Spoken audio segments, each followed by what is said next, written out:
দীর্ঘ ৩৫ বছর পর আগামীকাল হতে যাচ্ছে ২৩তম রাষ্ট্রপতি নির্বাচন। দুপুর ২টো থেকে বিকেল ৫টা পর্যন্ত চলবে ভোট গ্রহণ। সংসদে এসির ডাকা বিশেষ বৈঠকে ভোট দেবেন এমপিরা।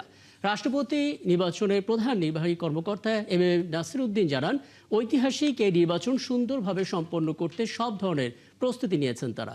ভোট গ্রহণ চলাকালে করা যাবে না প্রচার, নির্বাচনী কর্তার সিদ্ধান্তই হবে চূড়ান্ত। বাকিরা জানাচ্ছেন ফারজানা আক্তার। রাষ্ট্রপতি পদে সবশেষ ভোট হয়েছিল ১৯৯১ সালে। এরপর মাঝে ৭ জন রাষ্ট্রপতি নির্বাচিত হয়েছেন বিনা প্রতিদ্বন্দ্বিতায় ক্ষমতাসীন দলের একক প্রার্থী হিসেবে। এই সময়ে কোনো প্রার্থী দেয়নি কোনো বিরোধী দল। ফলে এবার ৩৫ বছর পর রাষ্ট্রপতি পদে হতে যাচ্ছে ভোট গ্রহণ। নির্বাচনে মোট ভোটার জাতীয় সংসদের ৩৪৯ জন সদস্য। রাষ্ট্রপতি নির্বাচনে ক্ষমতাসীন দল বিএনপির প্রার্থী মির্জা ফখরুল ইসলাম আলমগীর, জামায়াত নেতৃত্বাধীন ১১ দলীয় ঐক্যের প্রার্থী অলি আহমদ। বৃহস্পতিবার এই দুজনের মধ্যে প্রতিদ্বন্দ্বিতা হবে। দুপুরে প্রধান নির্বাচনী কর্তা বলেন, রাষ্ট্রপতি নির্বাচন আয়োজনে কোনো ধরনের ঘাটতি নেই। বাংলাদেশের এই রাষ্ট্রপতি নির্বাচনের দিকে তাকিয়ে আছে বিশ্ববাসী। এই ধরনের একটা ঐতিহাসিক ইলেকশন বলতে গেলে, ঐতিহাসিক ইলেকশনটা অত্যন্ত সুন্দর রূপে সুচারু রূপে আমরা স্মুথলি আমরা এটা কন্ডাক্ট করতে পারবো, এই প্রস্তুতি আমরা নিয়েছি। আমাদের প্রস্তুতি যত রকম all কনসিভেবল dimensions have been covered in our preparation for this election. এবং আমরা কনফিডেন্ট যে ইনশাল্লাহ আমরা একটা সুন্দর নির্বাচন, রাষ্ট্রপতি নির্বাচন, এটা তো বিশ্ববাসী তাকিয়ে আছে। তো যে বাংলাদেশের নির্বাচন, যে প্রেসিডেন্ট নির্বাচন হচ্ছে, বিশ্ববাসী তাকিয়ে আছে না, এটা বাংলাদেশ কে প্রেসিডেন্ট হচ্ছে। বৃহস্পতিবার বেলা ২টো থেকে বিকেল ৫টা পর্যন্ত জাতীয় সংসদের সংসদ কক্ষে ভোট গ্রহণ হবে। তিনি জানান, নির্বাচনী কর্তাই ভোটে যে সিদ্ধান্ত দেবে সেটিই চূড়ান্ত। ভোট গ্রহণ চলাকালে করা যাবে না প্রচার। এখানে একটা জিনিস আপনাদের জানা দরকার যে স্ক্রুটিনির সময় যদি কারো কোনো আপত্তি থাকে, এটার চূড়ান্ত সিদ্ধান্ত দিবেন নির্বাচনী কর্তা, মানে সিইসি। উনি যা সিদ্ধান্ত দিবেন এটাই ফাইনাল। ভোটের ফলাফল যেটা ঘোষণা হবে, ওই যে ২টা থেকে ৫টা পর্যন্ত ভোট হবে, তো ভোটের পরে তো আমরা ওখানে ইনস্ট্যান্টলি গোনা শুরু করব। গোনার পরে রেজাল্ট যেটা আমি অ্যানাউন্স করবো অ্যাজ নির্বাচনী কর্তা, that is final as per law. Speaker, প্রধানমন্ত্রী ও ভারপ্রাপ্ত রাষ্ট্রপতির ভোটদান সরাসরি সম্প্রচার করা হবে বিটিভির মাধ্যমে। মহামান্য রাষ্ট্রপতি ভোট দিবেন, মাননীয় প্রধানমন্ত্রী ভোট দিবেন, এই জিনিসগুলো লাইভ টেলিকাস্ট করবে, সম্ভবত বিটিভির মাধ্যমে করবে। আবার তারপরে যখন ভোট চলতে থাকবে তখন হয়তো ডিসকন্টিনিউ করবে। পরে যখন আমরা কাউন্টিং শুরু করবো ৫টার সময়, কাউন্টিং শুরু করব, ওখান থেকে আবার লাইভ টেলিকাস্ট শুরু হয়ে যাবে। এটা ওই সেই রকমই সিদ্ধান্ত আছে ওই যে কাউন্টিংয়ের সময়। এবং কাউন্টিংয়ের সময় আমাদের মাননীয় সংসদ সদস্যরা, যেহেতু তারা ভোটার, তারা কিন্তু উপস্থিত থাকতে পারবেন। বর্তমান সংসদের ২/৩ সংখ্যাগরিষ্ঠতা রয়েছে। সেই হিসেবে ক্ষমতাসীন দলের প্রার্থী মির্জা ফখরুল ইসলাম আলমগীরের জয় অনেকটাই সুনিশ্চিত। ফারজানা আক্তার, ৭১, ঢাকা।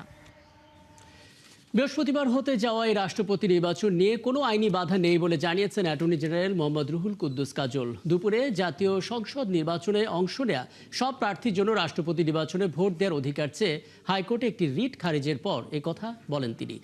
বিচারপতি রাজিক আল জলিলের নেতৃত্বাধীন হাইকোর্টের বেঞ্চ আদেশ দেয়। এ নিয়ে নিজ কার্যালয়ে প্রশ্নের জবাবে অ্যাটর্নি জেনারেল বলেন, রাষ্ট্রপতি নির্বাচন পদ্ধতি চ্যালেঞ্জ করে একের পর এক রিট বাস্তবতা বিবর্জিত। এই ধরনের রিট পিটিশনারের জরিমানা হওয়া উচিত বলেও মন্তব্য করেন তিনি। গত ১৭ আগস্ট রাষ্ট্রপতি নির্বাচন পদ্ধতি চ্যালেঞ্জ করে রিট করেন এক আইনজীবী। আদালত শুনানি শেষে তা খারিজ করে দেন। আমি আদালতের কাছে এই ধরনের বাস্তবতা বিবর্জিত, প্রচারকামী এবং ব্যক্তি এবং গোষ্ঠীগত স্বার্থ সিদ্ধির জন্য দায়েরকৃত রিট পিটিশন বলে আমি মন্তব্য করে বলেছি, এই ধরনের রিট পিটিশন দায়ের করার জন্য রিট পিটিশনারের কাছে পিটিশনারকে একটা জরিমানা করা হোক। আদালত আমাদের উভয় পক্ষের বক্তব্য শুনেছেন এবং বলেছেন যে রিট পিটিশনার যে রিট পিটিশনটি করেছেন তার কোনো সারবত্তা নেই, এবং এই সারবত্তা নেই এই বিবেচনায় এই রিট পিটিশনটা সরাসরি খারিজ করে দিয়েছেন।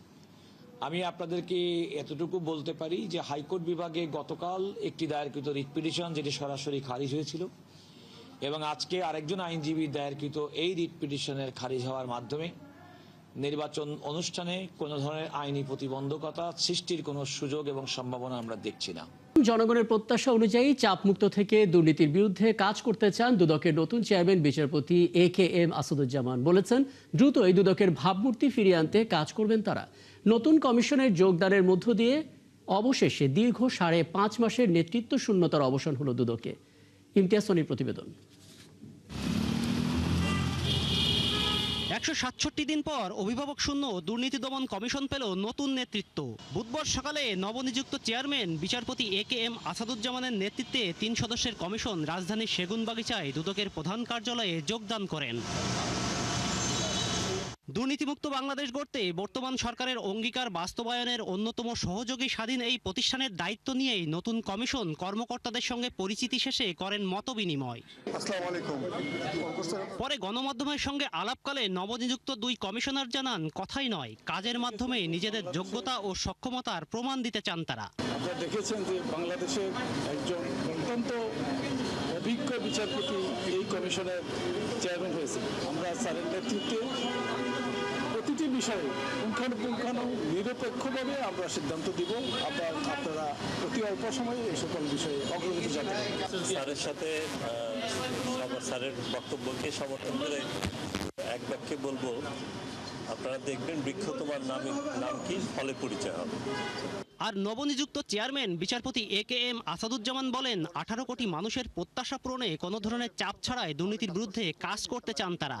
জনগণকে হতাশ না করে দ্রুতই দুদকের ভাবমূর্তি ফেরানোর প্রত্যাশাও তার। আমরা যেন মানুষের প্রত্যাশার মতন করে প্রত্যাশা অনুযায়ী দেশের জন্য কাজে করতে পারি, দুদকের ভাবমূর্তি ফিরিয়ে আনতে পারি, দুর্নীতির মুক্ত করার যথেষ্ট চেষ্টা করতে পারি।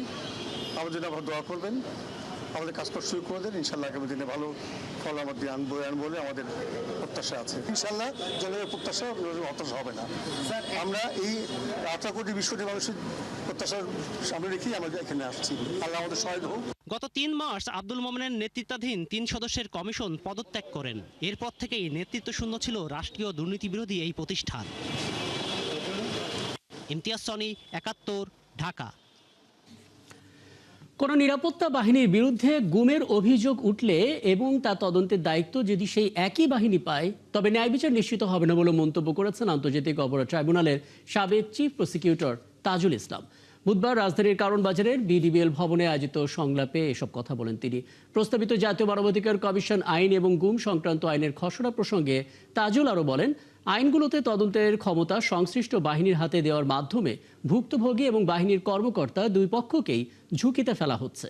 এ সময় গুমের বিচার কার্যে খসড়া আইনগুলো পুনর্বিবেচনা এবং সংসদে পাশ না করার আহ্বান জানান তিনি। ওদিকে তদন্তের দায়িত্ব স্বাধীন কমিশনের হাতে দেওয়ার দাবি জানিয়ে AB party chairman Mujibur Rahman Manju বলেন, আইনের শাসন প্রতিষ্ঠায় সবাইকে রাজপথে থাকতে হবে।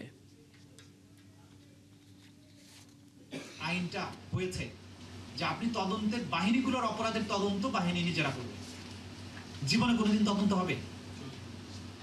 আবার কি ভয়টা কি দেখানো হয়েছে যে তদন্তে যদি উনি বলে যে অভিযোগ মিথ্যা, তাহলে আপনি যে ভিকটিম পরিবার, যা পরিবার নাই হয়ে গেল, তার 5 বছরের জেল হবে। এইটা হচ্ছে জুলাই বিপ্লবের পরে জন আকাঙ্ক্ষার সাথে সম্পূর্ণভাবে একটা বিশ্বাসঘাতকতা। এই ব্যাপারে কোনো দ্বিধা আমাদের নাই। এটা তো সরকারের জন্য প্রয়োজন ছিল না। এই সরকার তো পপুলার সরকার, প্রত্যেক ভিকটিমরাই সরকারের পেছনে আছে। ভারত নিঃস্বার্থভাবে প্রধানমন্ত্রীকে দিল্লি সফরের আমন্ত্রণ জানালে তাতে সাধুবাদ জানাবে বাংলাদেশ, কিন্তু এতে দেশটির অন্য কোনো উদ্দেশ্য থাকলে তাতে সাড়া দেওয়া হবে না বলে স্পষ্ট জানিয়েছেন বিএনপি স্থায়ী কমিটির সদস্য প্রধানমন্ত্রীর রাজনৈতিক উপদেষ্টা রুহুল কবির রিজভী।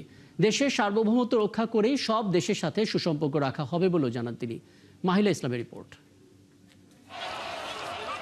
জাতীয়তাবাদী স্বেচ্ছাসেবক দলের 46তম প্রতিষ্ঠাবার্ষিকী উপলক্ষে বুধবার সকাল থেকেই সংগঠনটির নেতাকর্মীরা জিয়া দম্পতির সমাধি প্রাঙ্গণে আসেন শ্রদ্ধা জানাতে। এই সময় নেতারা দল বা সরকারের যে কোনো প্রতিকূলতায় ঐক্যবদ্ধ থেকে তা মোকাবেলার প্রত্যয় জানান। আমরা বিগত দিনে আপনারা দেখেছেন, আমরা প্রত্যেকটি দুর্যোগে আমরা মানুষের পাশে গিয়ে দাঁড়িয়েছি। আগামী দিনেও জাতীয়তাবাদী স্বেচ্ছাসেবক দল বাংলাদেশের সাধারণ মানুষের যে কোনো সমস্যায় তাদের পাশে দাঁড়াবে। যতদিন এই সংগঠন থাকবে, দল থাকবে, আমরা যেমন কাজ করেছি, আমাদের আগে যারা পূর্বসূরীরা ছিলেন তারা যেমন সাফল্যের সাথে কাজ করেছে, ভবিষ্যতে যারা নেতৃত্বে আসবে তারাও সাফল্যের সাথে কাজ করবে। ফুলেল শ্রদ্ধা নিবেদন শেষে বিএনপির স্থায়ী কমিটির সদস্য রুহুল কবির রিজভী বলেন, প্রধানমন্ত্রী তারেক রহমানকে দিল্লি সফরের আমন্ত্রণে ভারতের কোনো স্বার্থ থাকলে সাড়া দেবে না বাংলাদেশ।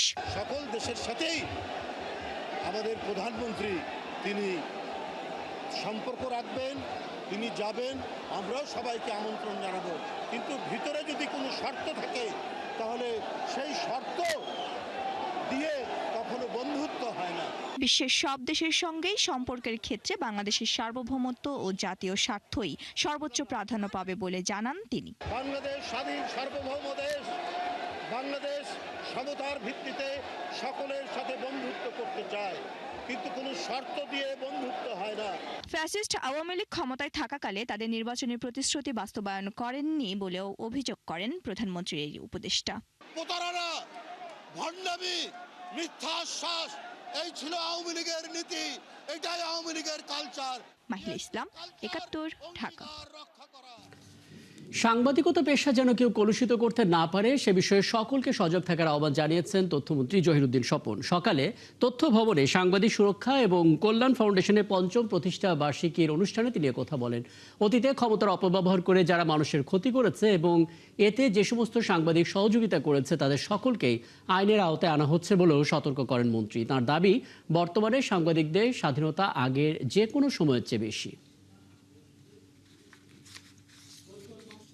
একটি আধুনিক রাষ্ট্র এবং সমাজকে টিকে থাকতে চাইলে গণমাধ্যম এবং সাংবাদিকতাকে শক্তিশালীভাবে দাঁড়াতে হবে, এবং তা যদি দাঁড়াতে হয় তাহলে এই জগৎকে ঘিরে যে শিল্প প্রতিষ্ঠান, শিল্প উদ্যোক্তা, শিল্প আইন, শ্রম আইন, সেটার আলোকেই সাংবাদিকতাকে একটা পেশায় পরিণত করতে হবে এবং সেই পেশায় শিক্ষিত, দক্ষ, জ্ঞানী মানুষদেরকে আসতে হবে। দেশের বিভিন্ন হাসপাতাল এবং স্বাস্থ্যসেবা প্রতিষ্ঠানে ডাক্তারদের উপর একের পর এক হামলা আর মারধরের ঘটনায় উদ্বেগ জানিয়েছে চিকিৎসকদের পেশাজীবী সংগঠন ড্যাব। সকালে জাতীয় প্রেস ক্লাবে ব্রিফিংয়ে সংগঠনের সদস্যরা বলেন, বিভিন্ন স্বাস্থ্যসেবা প্রতিষ্ঠানে কর্মরত চিকিৎসকদের উপর হামলার ঘটনা কোনোভাবেই কাম্য নয়। দায়িত্ব পালন করতে গিয়ে চিকিৎসকদের নিরাপত্তাহীনতার মধ্যে পড়তে হচ্ছে। তাদের অভিযোগ, চিকিৎসকরা সেবা দিতে গিয়ে হামলার শিকার হলে পুরো স্বাস্থ্যসেবা ব্যবস্থায় এর নেতিবাচক প্রভাব পড়ে। চিকিৎসকদের সার্বিক নিরাপত্তা নিশ্চিত করা সরকারের দায়িত্ব। হাসপাতালে চিকিৎসকদের উপর হামলার সকল ঘটনার দ্রুত তদন্ত এবং জড়িতদের বিরুদ্ধে আইনগত ব্যবস্থা নেওয়ার দাবি জানান ড্যাব নেতারা। সম্প্রতি ঢাকা মেডিকেল কলেজ হাসপাতালে অধ্যাপক ডাক্তার মোহাম্মদ আসাদুর রহমানের ওপর হামলার ঘটনায় নিন্দাও জানান তারা।